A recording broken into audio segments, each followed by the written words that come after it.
আসসালামু আলাইকুম সবাইকে। আশা করি আপনারা সবাই অনেক ভালো আছেন। আপনারা জানেন ইসরায়েল এবং ইরানের মধ্যে একটি ভয়াবহ যুদ্ধ সংঘটিত হচ্ছে এই মুহূর্তে। পৃথিবীতে যতগুলো দুর্যোগ এসেছে বা যতগুলো যুদ্ধ এসেছে তার মধ্যে আমার মনে হয় আমাদের এই শতাব্দীটা এবং এই সিচুয়েশনটা পৃথিবীর এই কয়েক বছর যাবত যা চলছে এটা সবচেয়ে ভয়াবহ। আপনি যদি রাশিয়া ইউক্রেন যুদ্ধ থেকে শুরু করে সমস্ত যুদ্ধগুলো যদি খেয়াল করে দেখেন, গাজা এবং ইসরায়েলের তো যুদ্ধ বলা যায় না, এটা এক প্রকার জেনোসাইড। সবগুলোর ধ্বংসের মাত্রা এবং এর ব্যাপকতা পৃথিবী আগে কখনো দেখে নাই।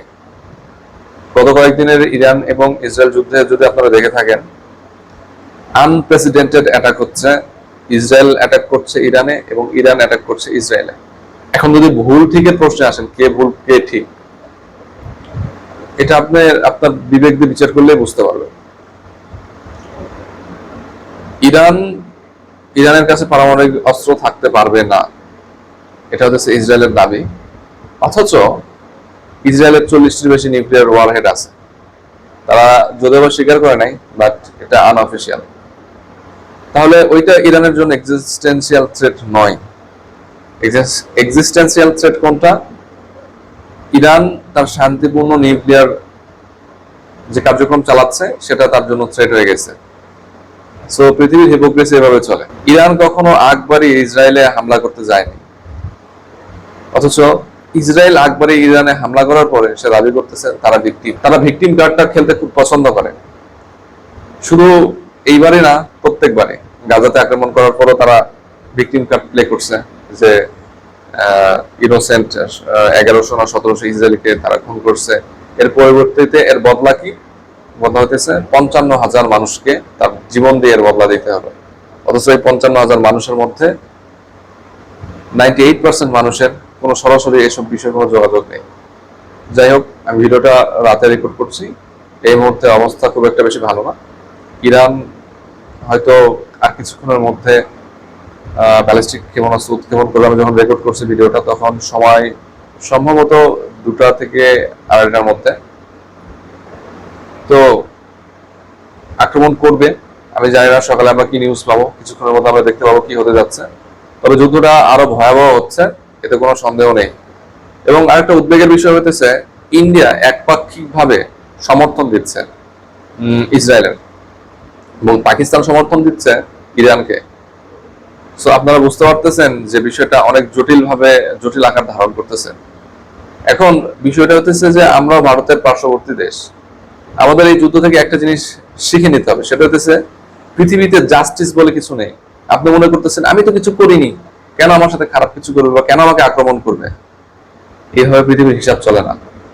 যে শক্তিশালী এবং যার কাছে পাওয়ার রয়েছে, যার কাছে সামরিক সক্ষমতা রয়েছে, সে পৃথিবীতে রুল করবে। রুল করতে হবে তাকে। সে যদি রুল না করে তাহলে অন্য কেউ করবে। এটাই হইতেছে এখনকার সময়ে পৃথিবীর নিয়ম। তাই আপনি যদি মনে করেন যে আমি ইনোসেন্ট, আমি ছোট একটা দেশ, আমি কারোর সাথে লাগতে চাই না, এইসব কোনো কিছুই ধোপে টিকবে না যদি আপনার সামরিক সক্ষমতা না বাড়ান। আমার তো মনে হয় বাংলাদেশের মানুষের উচিত, যদি 1 বছর অর্ধারেও থাকতে হয়, তাও অর্ধারে থেকে তাদের সামরিক সক্ষমতা বৃদ্ধি করা এবং ডোনেশনের মাধ্যমে, যেভাবে আমরা বন্যার্থদের পাশে দাঁড়াইছিলাম ঠিক ওইভাবে। না বাংলাদেশে কোনো মিলিটারি কমপ্লেক্স আছে সেরকম, না কোনো মিলিটারি হার্ডওয়্যার ইনস্টিটিউট আছে সেরকম, এবং ইউনিভার্সিটিগুলোতে কোনো রিসার্চ হয় না, এবং রিসার্চ যা একটু হয় সেটা হতেছে এমন সব টপিক নিয়ে এগুলো বলার বা ভাষার বাহিরে। কথাগুলো বলতেছি এই কারণে ফ্রাস্ট্রেশন থেকে, শুধু ফ্রাস্ট্রেশন থেকে না। দেখেন, অনেকে মনে করে যে বাংলাদেশ ছেড়ে দেবো, পৃথিবীর অন্য কোথাও গিয়ে থাকবো। কিন্তু একটা কথা মনে রাখবেন, আমরা হইতেছে থার্ড ওয়ার্ল্ডের একটা কান্ট্রি। ইউরোপিয়ানরা বা ওয়েস্টার্ন সিভিলাইজেশন, তারা আমাদেরকে, থার্ড ওয়ার্ল্ডের যে কান্ট্রিগুলো আছে তাদেরকে একেবারে নিচু চোখে দেখে। আফ্রিকানস এবং আমাদেরকে একেবারে নিচু চোখে দেখে। তাদের কাছে আমাদের কোনো ভ্যালু নেই। আপনি কি মনে করছেন যে আপনি আমেরিকা, ইউরোপ বা যে কোনো দেশে গিয়ে থাকতে পারবেন, স্বাচ্ছন্দ্যে থাকতে পারবেন? একটা সময় ছিল যখন মানুষ থাকতে পারত, হয়তো সে সময় আর বেশি দিন নাই, থাকতে পারবে।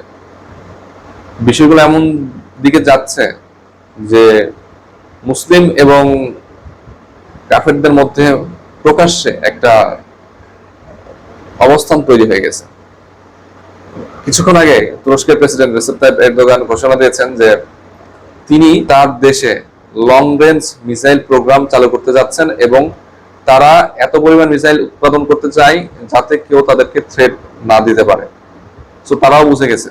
এবং পাকিস্তান ইভেন এমন কথাও বলছে যে যদি ইরানে নিউক্লিয়ার অ্যাটাক করে, ইসরায়েল নিউক্লিয়ার অ্যাটাক করে, তাহলে পাকিস্তান ইসরায়েলি নিউক্লিয়ার অ্যাটাক করবে।